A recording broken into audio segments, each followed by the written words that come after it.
प्रस्तावना। क्या आपको मानसून का अनुभव याद है? यह स्वर्ग से पानी की सबसे भयंकर और गड़गड़ाहट भरी बौछारें लाता है। अगर आप इस भारी बारिश में फंस जाते हैं तो सूखा रहना लगभग असंभव है। इसी तरह दुनिया की चुनौतियों और नकारात्मक परिस्थितियों में फंस जाना भी मुश्किल नहीं है। शांति की अनुभूति, प्रसन्नता और संतुष्टि महसूस करना जीवन में चुनौतियों से बचना नहीं है, बल्कि इन चुनौतियों के बीच जीवन को इस प्रकार से निर्देशित करना है ताकि हम अपनी पसंद का जीवन जी सकें। एल्डस हक्सले ने कहा था, जो कुछ एक मनुष्य के साथ होता है वह अनुभव नहीं होता, अनुभव तो वह होता है जो इस परिस्थिति में मनुष्य करता है, अर्थात फर्क हमारी प्रतिक्रिया से ही पड़ता है। यदि हमारे पास कोई सबसे मूल्यवान अधिकार है तो वह है हमारी स्वतंत्र इच्छा, जो हमारे जीवन को पूरी तरह से बदल सकती है। हम अपने जीवन की कहानियों के लेखक हैं। हमारे ऊपर चुनौतियां और कठिनाइयां आ सकती हैं, जैसे मानसून की बारिश हमारे सिर पर गिरती है। हम उन्हें खोजते नहीं, मांगते नहीं, वे स्वयं हमारे रास्ते में आती हैं। हमें यह तय करना होता है कि हमें उनसे कैसे निपटना है। खुशी अपने आप से नहीं आती। बचपन से ही हमें विभिन्न विषयों और क्षेत्रों की विधिवत शिक्षा मिलती है, लेकिन आमतौर पर खुशी उन विषयों में सम्मिलित नहीं होती।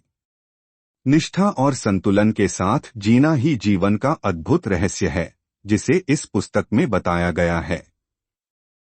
ये सरल सिद्धांत हैं जिनका उपयोग किसी भी व्यक्ति द्वारा संतुष्टि की भावना का अनुभव करने के लिए किया जा सकता है। क्या आप कभी चिड़चिड़ाहट या निराशा महसूस करते हैं? क्या आपको कभी लगता है कि जीवन आपके इच्छित मार्ग पर नहीं जा रहा? क्या आपने कभी महसूस किया है कि आपके जीवन का एक ऐसा महत्वपूर्ण हिस्सा भी है जिस पर ध्यान देने की आवश्यकता है? अगर इनमें से किसी भी या सभी सवालों का जवाब हाँ है, तो यह एक संकेत है कि शायद आपका जीवन संतुलित नहीं है। जीवन का रहस्य है उस संतुलन को ढूंढना, बहुत ज्यादा नहीं, बहुत कम भी नहीं।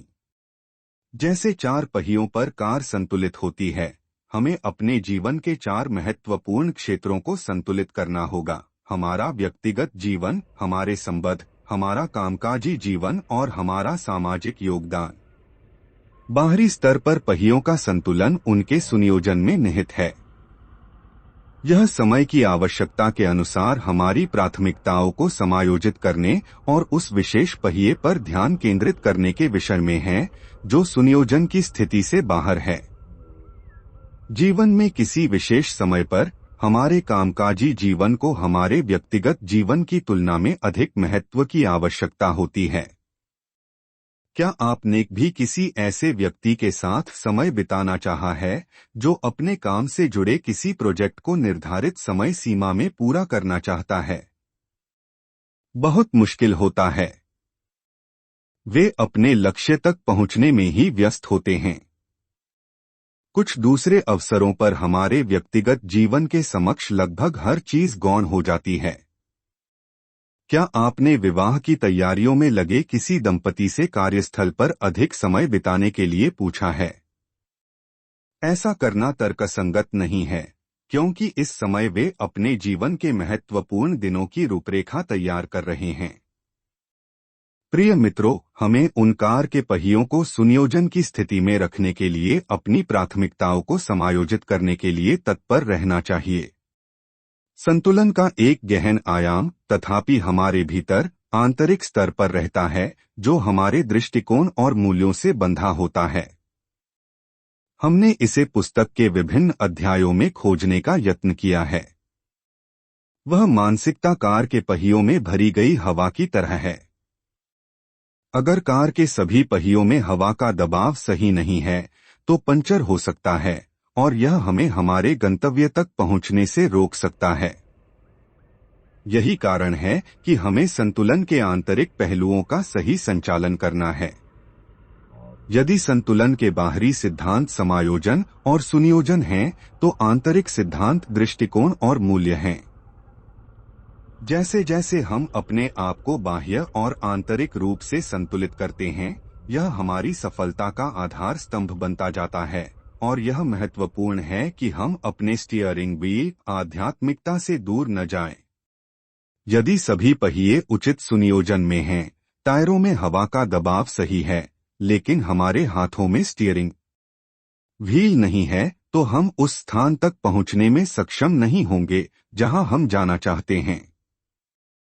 बुद्ध ने कहा था, जैसे आग के बिना मोमबत्ती नहीं जल सकती, हम आध्यात्मिक जीवन के बिना जी नहीं सकते। आध्यात्मिकता अभ्यास के वास्तविक रूप में हमारे जीवन के लिए उद्देश्य तय करती है और हमें पहुंचने योग्य एक बेहतर गंतव्य देती है। कभी कभी हमें खालीपन या खोए हुए होने का अनुभव हो सकता है और हमें लग सकता है कि जीवन न जाने हमें कहाँ ले जा रहा है। इस समय में हमें आध्यात्मिकता के स्टीयरिंग व्हील को मजबूती से कसकर पकड़ना चाहिए। इस स्टीयरिंग व्हील के 4 भाग होते हैं: हमारा आध्यात्मिक अभ्यास, साधना, संस्था जिससे हम जुड़ते हैं, संघ हमारा चरित्र, सदाचार, और भगवान तथा दूसरों के लिए हमारा कार्य, सेवा। जब स्टीयरिंग व्हील के इन सभी पक्षों का सही पालन किया जाता है, तो वे हमें अपने जीवन की कार अपने गंतव्य की ओर ले जाने की क्षमता देते हैं। आओ वहां साथ साथ पहुंचें।